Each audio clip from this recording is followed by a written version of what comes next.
Hey kids, you trying to get into Segment City? Well, you really shouldn't, because Segment City is a mature podcast, and listener discretion is advised.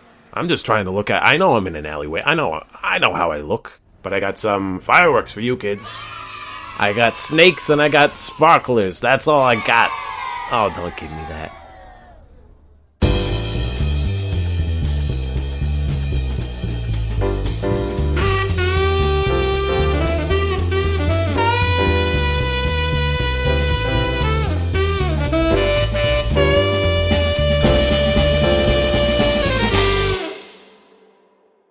So right before the show, I was coming into the room and Will ran out of the room right into the bathroom. He said, I'm good. And then he shut the door and I just hear, this is real life. Are you, did you start? No. We're just getting going. Hi. I was hoping you would do the intro. Sorry, I had to go for round 2 of spooky nothing. dookie. No, it's not. a very spooky Halloween dookie lead up to Halloween 2019.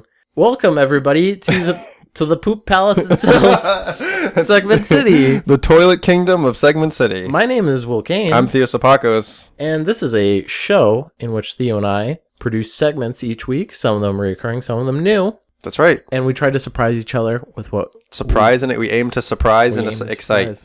And we don't know what the other is going to do except for sometimes. Except for when we do. Except when we do. I'm not saying we do this time. No, we don't this time.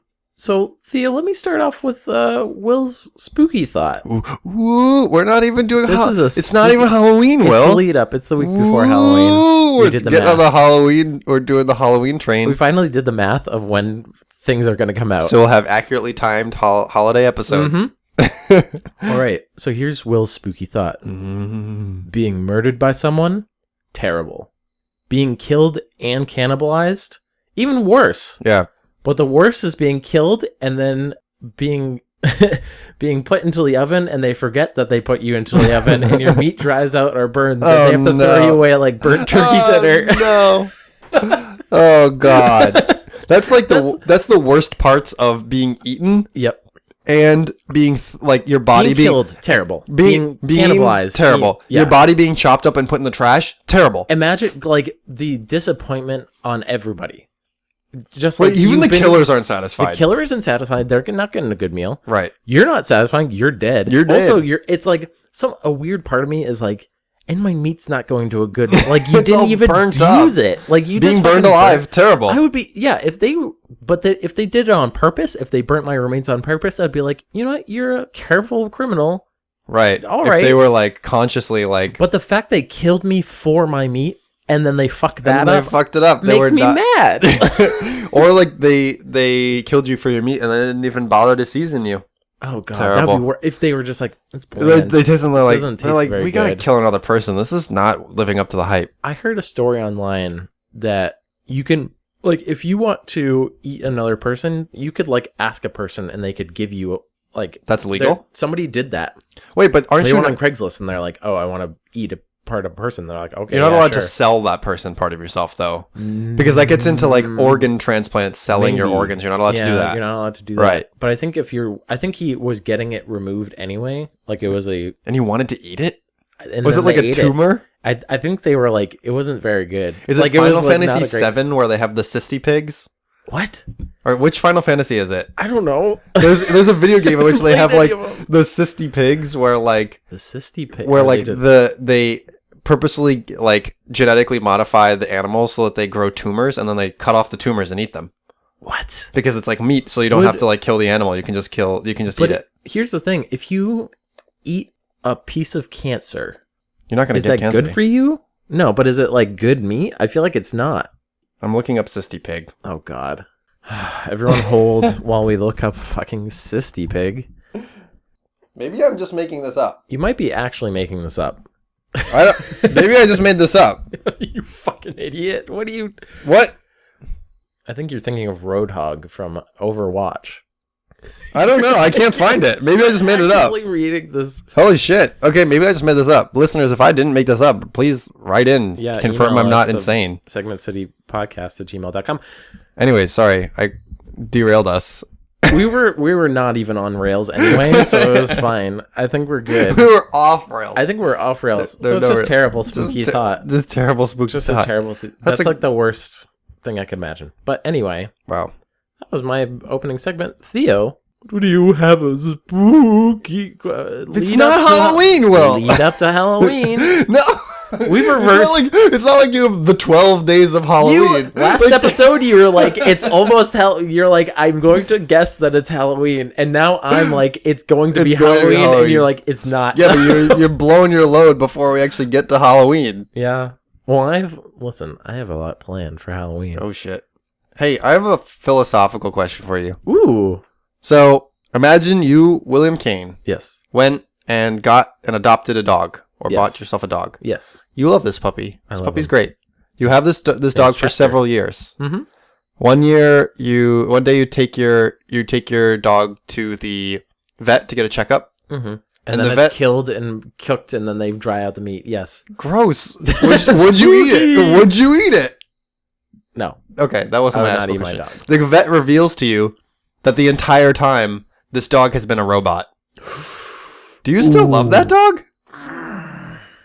Okay. You've had several years of like. Is this like Westworld-esque technology, or Yes, am I just an it's absolute full- idiot and it's just like one of those robo dogs? It was like this whole time. It was like bork, bork. And it can lift Hello, its ears. Will. And I'm like, it can Ruff, lift its ruff. ear. It can lift its ear. It can pee. Why did I get the bottle that can pee? Damn it! This whole time, it's like, well, this is a dehumidifier. This is not a dog. Wondered why it doesn't poop?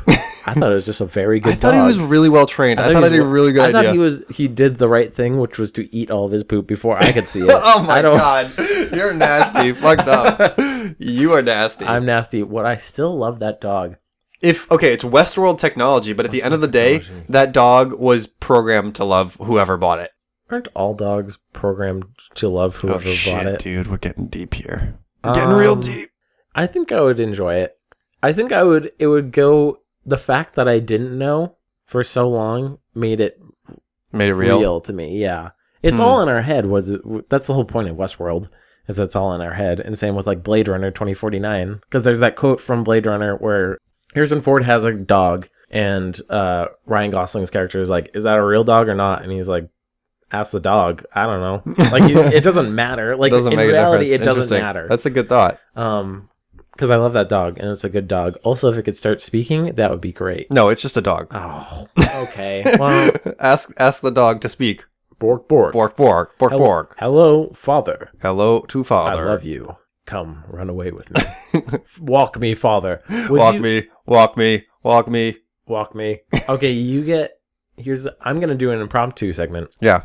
You get $1 million, but any pet that you have talks. Any pet that I have? Yes. Does it just say the thoughts of what that... So, like, if a dog it's not like hello, smart. good morning, it is very good to see you. Where is my food today? Will you take me for a walk? Where's my ball? It's not going to be like, what am I? Am I just like, what is the philosophy of this? You see your dog looking out the window one your day, and you're like, where does the road lead? He's reading. For any man. He's like, Nietzsche has a lot of good points. He's just reading books and stuff with his paw on the pages. It's like he's a dog. But he's going to be like, food. You give me food. The option for that is just never take the $1 million, never get a pet. No, it'd probably just be like regular pets, I guess. No, but you're saying like $1 million, but whatever pet I get speaks. Yes. So easy way around this, never get a pet? Yeah, but then you gotta live life without pets. What animal? Here's an interesting life. question: If all animals could talk, what animal would you want as a pet? Can I? Is this like a real pet? Like, are they going to be okay with me? Because I want to say bear, because I imagine their voice is just like, oh, hello, how's it going? What if it's me? Or he sounds like, hey there, boo boo. You can make me some picnic baskets. I'm right over here. Hey boo boo. Hey boo boo. Yeah, I think bear, but like regular pets, I would say, I I think dogs would be fun. They'd just be. Dogs They would might be get a little. fun. They might get a little annoying, I but think they would be higher. I think my cats specifically would be annoying because they love to eat. But I think cats would be like very sarcastic. I'm just like, so you're home now? You're like 20 minutes late, my dude. Where have you been? Where you been? Out? You know, it's been a while since we played with the toy. How about we have a round? Oh, you and me. You and me, champ. Right now. And they start, I'm going back to snoozing. That's my day job. What the fuck? What is that? What is that? What is that? Tell me when you feed me in the morning. I think they would be like a smooth operator. Smooth operator. Would there be any one that you don't like? A turtle would probably be like. I think a fish just. I think. Oh, fish would be dumb. I think fish would only say the word like what? Huh? What? What? Like it'd be running. It would like swim around his bowl and get back to the spot and be like, what? They would just be like, who are what? What? They would forget. What? Am I swimming in my own peep and poop? Oh, I think I wouldn't want a bird because they would talk. Some of them I know, do. but if a bird could speak its mind, it'd be like, hey, how come I can't fly? Oh, What did you do to me? Why am I in this cage? let me out. Let me out. Let me out. I was never meant to be in this cage. Yeah, I think I'm in a glass cage of emotions. I'm in a metal cage of prison. Of prison, and you're in the glass cage of emotions, but we're both engaged. Father, I'm going to poop on your shirt. I hope you're fine with that. There's nothing you can do about There's it. nothing. I have. I have one loose cloaca, Father. I'm one cloaca away from a big duty. I'm gonna take a bigger duty than Will did at the beginning of this podcast. What? Son, What? Who did that? I think this That was my segment has. philosophy segment. That's a good one. I like the philosophy segment.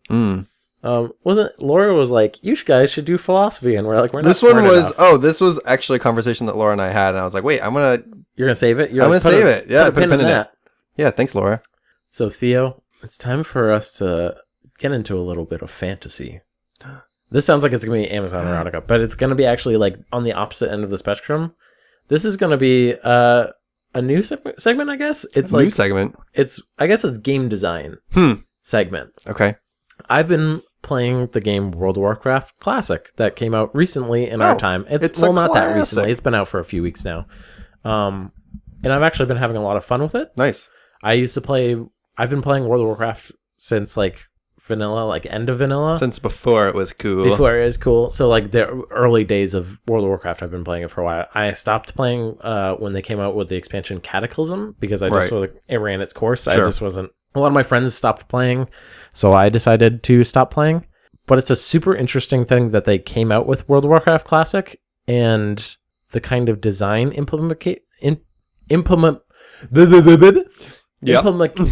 Implications. It's interesting because it's basically over a long time, they basically quality of life the personality and challenge out of the game. Right, by slow process of like, oh, if we just tweak this one thing, it'll make life easier for people. So there's World of Warcraft Classic, and then I'm going to call it World of Warcraft Retail, WoW Retail, which is what people in the community call it, which is like the current version of World of Warcraft. Yeah, okay, it's like a modern version. Because if you buy it in the store now, that's the version you're going to have. Yep. It's actually interesting that some people were like, if I want to play Ocarina of Time, I can just go and put my cartridge in, and I can play You that. can play it, yep. I cannot go back to the old World of Warcraft. That's the nature of MMOs, though. Constantly online It's games. Yeah. constantly updating. Yep. On paper, World of Warcraft Retail is a better game. It's more consistent. It's well balanced. They cut out a lot of annoying bits with the quality of life. Sure. They streamlined the leveling and made it feel better. In WoW Classic, they kept everything the same, including the bugs. They like purposely put in the bugs. Leveling is slow. Your character doesn't walk very fast. If you try to battle more than 2 creatures at once, you'll probably die. You get less money and gear. Quests are grindy, often requiring you to kill like 20 of a thing that are across the map. There are no quest markers. People have to actually physically go to dungeons in the game world to like summon other people to go into the dungeon. Interesting. In Retail, you can just go Dungeon Finder, which is like matchmaking in like, Call of Duty. Yeah, right. So there's a lot of shit that you could label as annoying. That's all stuff that they've gotten rid of in Retail. But somehow these annoying things make the game more endearing to me. I have a few characters that I've just leveled up to like level 10, which is the cap in Classic is 60, so like not that far. Not that far, just to get a feel for them. Yeah, because I tried a Tauren Warrior because I played a Warrior in regular WoW. Right. Undead Rogue, and then like an Alliance character that was like Human Mage.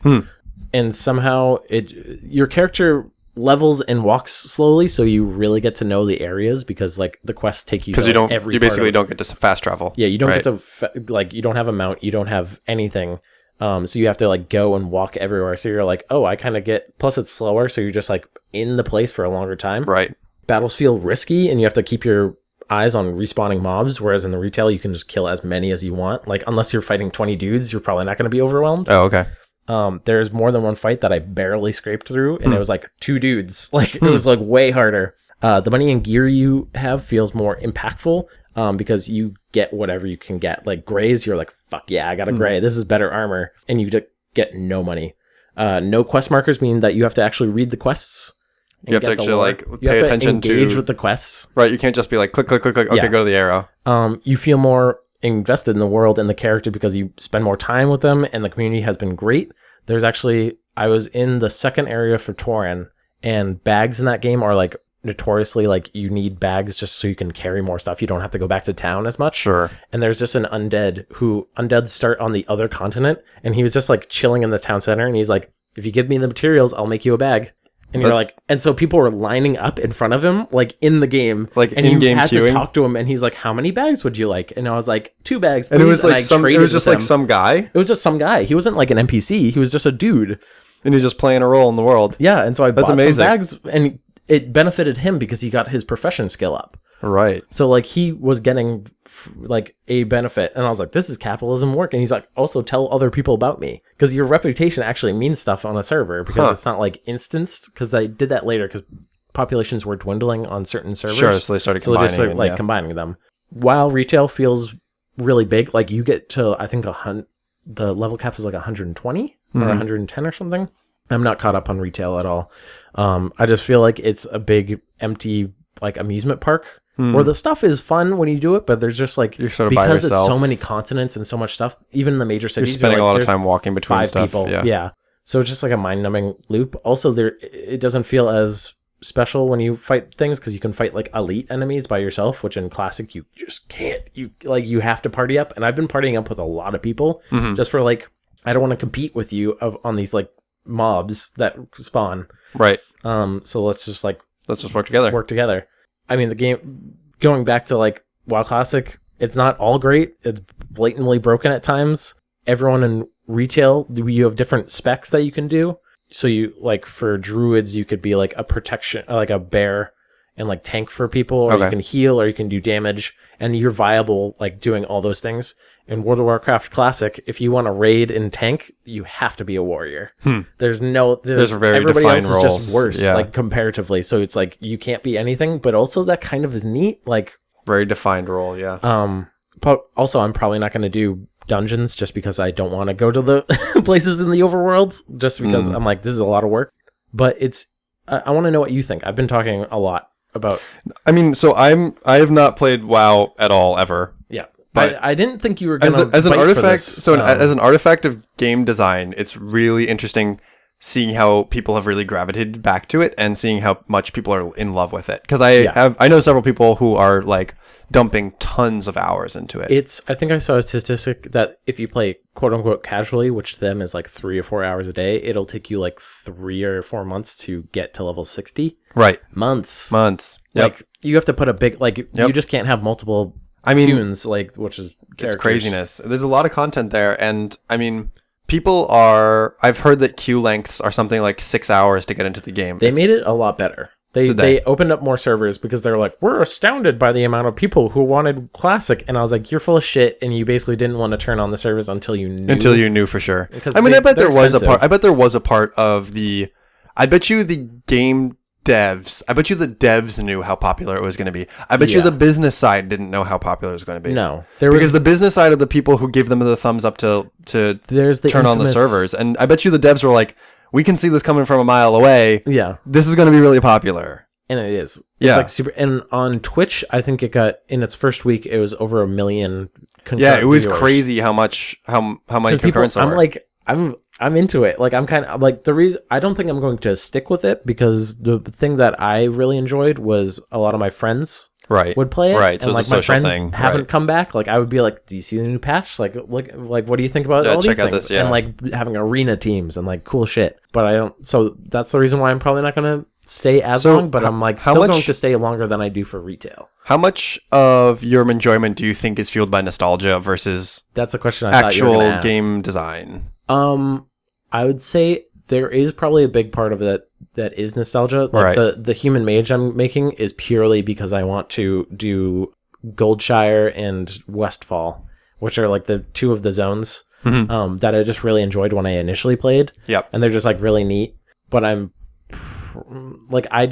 specifically choosing Horde this time because I was Alliance when I first played, so it's kind of a different experience. Right.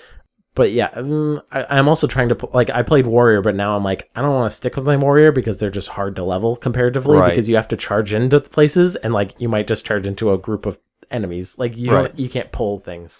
The thing that you're saying though is like you started by saying that quality of life a lot of the character out of the game, but that still tells me that at a very fundamental level, like the base of this game hasn't really changed. No, it's a lot of take this thing here, kill this many mobs. I mean, the quests have gotten way more interesting. Right. They've learned like, oh, we can't just have you kill. Quest design has gotten better, right? Quest design, like that's why I say on paper, retail is better. Right. It's way better quests, way better dungeons, better story. Right. There's a lot of stuff. But some of the character was in the tedium of a lot of it. Yeah. I mean, you get invested in your characters because you dump so much time into them. You put like so much of your, like, they have no character, like, other than their look and their class. Like, it was like a role playing game. Like, you know, you were the character. You had to build that, right? Role play servers, but like I don't really role play. I just kind of talk genuinely to people. I'll be like, hey, how's it going? Like, I'm not. Right. Like, if I'm an undead rogue, I'm not going to be like, ooh, welcome to the shadows.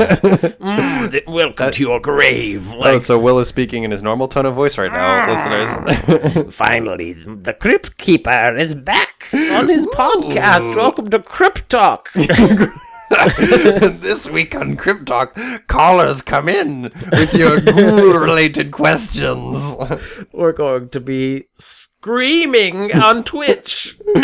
Ooh. Stupid. We're fucking idiots. But yeah, I'm really glad you've been enjoying it. It's a very neat artifact. It's a neat artifact. And it's cool because I think this was something that people thought they were never going to get. Yes. Right. And I think it's been revitalized by its popularity, and I think there's going to be some people who are like, this is hard and this is going to grindy, but I kind of enjoy that part. Maybe because I'm just older as a gamer. Right. And like I enjoy the parts that are, because I have to actually strategize and be like, oh, it's a little bit more tactical. It's not just like guy, I like his friend will also be pulled. Like I need to like make sure I go on this path. Captain America over there. Captain America. America. Anyway, I think that's enough. Gotta say that's about enough WoW talk. WoW Classic. Wow. So I have a little bit of in the news for you. Okay. So this past week, a news report came out that NBA star Lebron James is attempting to trademark the term Taco Tuesday. I'm not sure if you heard about this news story, but LeBron thinks he owns Taco Tuesday. What? What is he basing this on? So I can read you the news article. I would be like, cool. Right. So I can read you the news article, or a little bit of it that I clipped out. So the news article begins, it's an undisputed fact that LeBron James loves tacos, especially on Tuesdays. Yep. He's always this Tuesday night, for seemingly the 1000th time, the millennial NBA star went on Instagram and announced it to his tens of millions of followers, you know what it is, Taco Tuesday! This is how he lets people know that it's his family's taco night. Mr. James' custom usually includes the addition of a howl delivered by an exaggerated Spanish or Mexican-ish accent. His fans love it. The now 34-year-old forward at the Los Angeles Lakers is making a move to formalize a claim on the phrase. On August 15th, a company called LBJ Trademarks LLC filed a request with the U.S. Patent and Trademark Office on behalf of Mr. James to trademark Taco Tuesday. The company seeks protection for the use of phrase in a host of forums, including downloadable audio/visible works, podcast, social media, online marketing, and entertainment services. USA Today first reported on the request this weekend. So then a statement came out. The filing was to protect the company from potential lawsuits should we decide to pursue any ideas, nothing of which is in development, a spokesperson said. So they went into this article into the history of Taco Tuesday. So Gustavo Arellano was a taco chronicler and the author of the book the author of the book Taco USA, and has found references to American businesses highlighting tacos or other Mexican foods on Tuesdays as far back as 1933. Okay, so almost 100 years. Wait, really? Yeah, almost 100 years of Taco Tuesday existing. Isn't that wacko? I think that's neat, it's always been around. Now I think about it, I can't think of a time I haven't known about Taco Tuesday. Now a features writer for the Los Angeles Times, Mr. Arellano, chalked up Mr. James's move to a newcomer's naivete. After all, Mr. James is only entering his second season playing for the Los Angeles Lakers after playing for teams in all other cities. In LeBron's defense, he was in Cleveland, he was in Miami, hardly capitals of Mexican food, he said. Damn, you just roasted him. Savage LeBron James. So last bit of this. Currently, the U.S. Patent Office recognizes 4 trademarks related to tacos and Tuesdays. Taco Techno Tuesdays. For an entertainment... Get your taco! Just imagine people and they're on the floor and they have their loose tacos and they're bouncing up and down, all the meat's coming out and they're like, son of a bitch. Like Pitbull's up on the stage.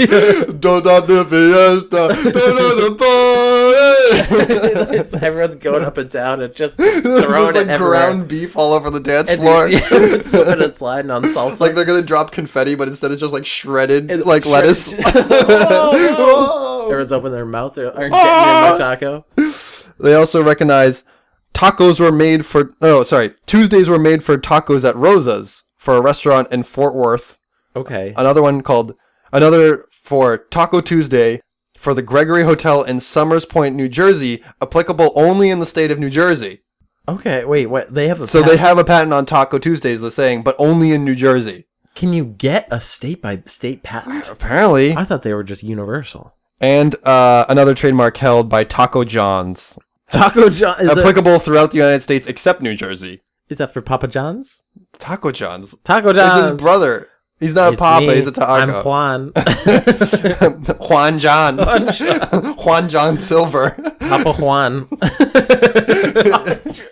Juan John Silver. Juan John Silver. The famed Mexican. Yeah, I'll take a lobster with a side of quesadilla. You want some gosh dang quesadilla here at Juan John Silver's? Quesadilla? What's silver in Spanish? I don't know. You got it, buddy. Largo. Largo, Juan John, silver. 25 other filings, including the request by LeBron James trademarks, are pending or dead. They've been killed. Killed. There's someone in the patent office whose specific sole responsibility is tacos, and he goes, "So you've come to see the master." Many have come. Few have survived the Taco Tuesday. You must survive the challenges of the taco in order to secure your patent. Hey, you must first grind 25 pounds of beef by hand. And LeBron's like, I can do it. And he's like, okay. Well, then you need to shred some lettuce. He's like, and then you need to shred some cheese. I do this every Tuesday night. Fuck. Nobody's known. Should have thought of this earlier. The only reason the New Jersey guy got New Jersey is he tricked me. He tricked me into saying he was Juan John Silver, and I believed him. He confused me with his strange accent. What are you talking about? I can make a great taco. Hey, taco. So here's what I think about this. Mr. LeBron James. You can eat my ass. You could just fucking eat my ass, dude. He wants your money every time you eat tacos on a Tuesday. Yeah, fuck him. He wants a percentage of that taco. He's the asshole that would, if there wasn't already a thing on Happy Birthday, like a patent on Happy Birthday, he would fucking take that patent. Imagine if you were at a restaurant and they're like, "Hey, we're serving tacos tonight," and you're like, "Oh, great, I love tacos." What night? And then you order your tacos. The day happens to be Tuesday that you ate this taco. And then you're sitting at your table and you're like, "Oh, nice, Taco Tuesday." And LeBron just comes up out of nowhere and is like, I'll take a quarter of that taco, thank you. What a great, it's a phrase. It's a phrase. Oh, we can just do it. It's a Wild West, apparently. I'm going to catchphrase Wild West. Oh, shit, dude. It's mine now. Wait, any guys, cowboys out there, fuck you. Guys, write in saying he can't do it because he's really going to try. Eat my ass, LeBron James. Hey, LeBron, eat my ass. Hey, LeBron, just take a big old bite of my ass. How about Ass Tuesdays, LeBron? Damn. Damn. Roast him up. Roast him up. Do you have another segment? Or are we nearing the end? Oh, you have to do another segment. I love it. I do have another segment, Theo. Woo! And this is a lead up to Halloween. Oh, spooky segment. One. It is called the Hammersmith Ghost murder case, and it is a Wikipedia historian. So this is about this is actually the second ghost crime that we've covered on this show. You throw back to the pirate? No, to the Ghost of Cock Lane. That wasn't a crime. That was technically they did that on international waters. Oh, there we go. Okay, that's true. The question being posed by this murder case is this is actual legal precedent. This is actually more of a legal case than it is a spooky ghost case. Judge Ghoul residing. Come into my courtroom. I'll allow it. Your Honor, SpongeBob. So the question being posed here is, can you be charged with a crime if you had a mistaken belief that justified the crime? In this case, can you mistakenly murder someone if you thought they were a ghost? Oh, no. So here's a story from... Somebody was doing drugs. This is in England. From November 1803, a number of people in the Hammersmith area claim to have seen, some have been attacked by a ghost. Local people, they were attacked by a ghost. Welcome back to Ghost Law. Welcome to Ghost Law. This is actually the Law and Order beginning of somebody being murdered and people finding Law and Order, R.I.P. Local people said that the ghost was of a man who committed suicide the previous year and had been buried in the churchyard. The contemporary belief was that suicide victims should not be buried on consecrated ground, as their souls would not be at rest. It was an old time. It was a less informed time. The apparition was described as being very tall and dressed in all white, but was also said to wear a calfskin garment with horns and large glass eyes at other times. What? Like a cow's head? He liked his little fashions, I guess. Fuck? He's a very fashionable. So, anytime you go to the Hammersmith area specifically, do not wear white with calfskin, or else they'll be like, the Hammersmith Ghost has returned! Oh, it's him again! He's back! Murder him! 2 women, one elderly and the other pregnant, were reported to have been seized by the ghost on separate occasions while walking near the churchyard. They were apparently so frightened they both died from shock a few days afterwards. What does seized mean? You just grabbed them? Boo! Literally just went boo! And they died. They died. Excuse me, ma'am, I'm lost. Can I have directions? Oh, heavens me! Oh, not again. I'm just trying to get home. Just because I'm tall and I wear my calfskin. Because I'm spooky. This is my fashionable calfskin. Yeah, and they died from fright. Have you ever heard of anyone dying from fright? Their heart just stopped. Brewer's servant, Thomas Groom, later testified that while walking the churchyard with a companion one night at close to 9 p.m., something rose from behind a tombstone and seized him by the throat. Yikes. Choked him out, and then his friend turned around, and then it ran away. Oh my god. With London not having an organized police force at the time... Wait, 1803? 1803! London was, around for, hundreds of years before that. They didn't have a fucking police force. You had a fucking brute squad. That was all you had. Hey, monarchy, what y'all doing up there? 1803. What y'all doing up there? That wasn't that long ago. That was not that long ago.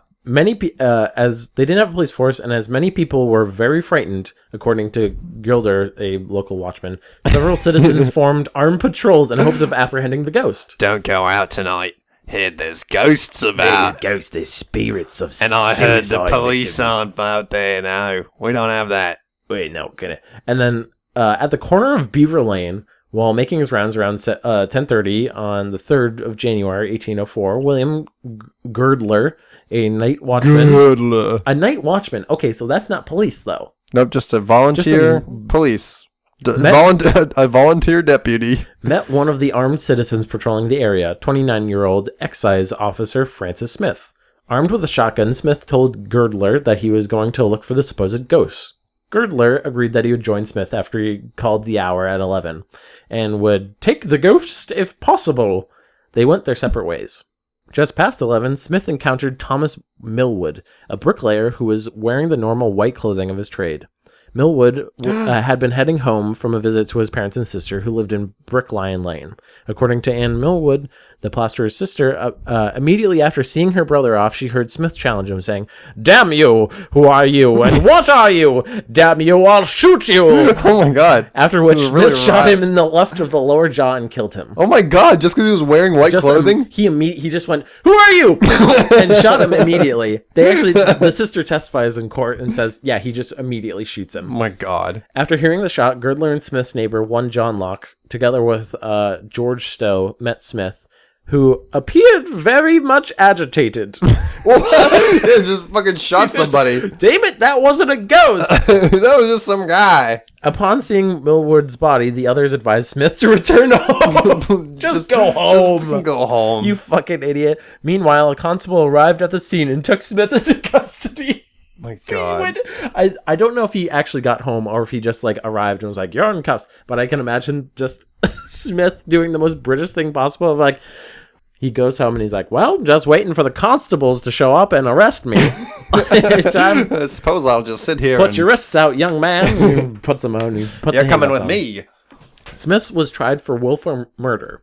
The deceased wife stated that she had warned the deceased to cover his white clothing with a great trench coat, as he had already been mistaken for the ghost on the previous occasion. They've already mistaken you for the ghost. Don't go out there. This is the greatest story, by the way, in an official jury thing. The wife is just standing there like, I told you so. Well, she has a quote. This is a great quote. On Saturday evening, he and I were at home, for he lived with me. He said he had frightened 2 ladies and a gentleman who were coming along the terrace in a carriage. For that the man said he dared to say, "There goes the ghost." That he said he was no more a ghost than he was, and asked him, using a bad word, "Did he want a punch of the head?" I Would you like a punch of the head? Sir. So the guy in the carriage basically said, "There's the ghost," and then he goes, "I'm not more of a ghost than you. You want a punch in the head?" A punch of the head? A punch of the head? I begged him to change his dress, Thomas, says I, as there is a piece of work about the ghost, and your clothes look white. Pray do put on your greatcoat that you may not run any danger. Old English is so kooky. It's so kooky. This was 1800. It was not even like Old English. The Lord Chief Baron observed that Smith had neither acted in self-defense nor had shot Millwood by accident. He had not been provoked by the supposed apparition nor had attempted to apprehend it. Millwood had not committed any offense to justify being shot, and even if the supposed ghost had been shot, it would not have been acceptable, as frightening people while pretending to be a ghost was not a serious felony, but a far less serious misdemeanor, only meriting a small fine. Can we also talk about the fact that if it was a real ghost, the gun wouldn't have done anything? What are you doing? I love that he was like, listen, even if the ghost was haunting him, it would have been a small fine. It would have been. You shouldn't even. If the ghost was real, we would have put him in cuffs and just would have fallen off. Damn it, ghost, come with me. He's like, you caught me. Ye old Ghostbusters. Constable, there's a ghost. Well, even if there is a ghost, he hasn't done anything wrong. He isn't. He's just a regular ghost. He's just some guy. Listen, he's the Slimer of the. He doesn't do anything. Ye old Ghostbusters. Ye old Ghostbusters. They just have a butterfly net, and he's like, "Got you, damn you, ghost." Whom are you going to telephone? Ghostbusters. They don't even tell us. Whom are you going to telegraph? Who are you going to call on your canned good with a string tied to it? Pray tell, whomst are you going to recall? Are you going to send a carrier pigeon?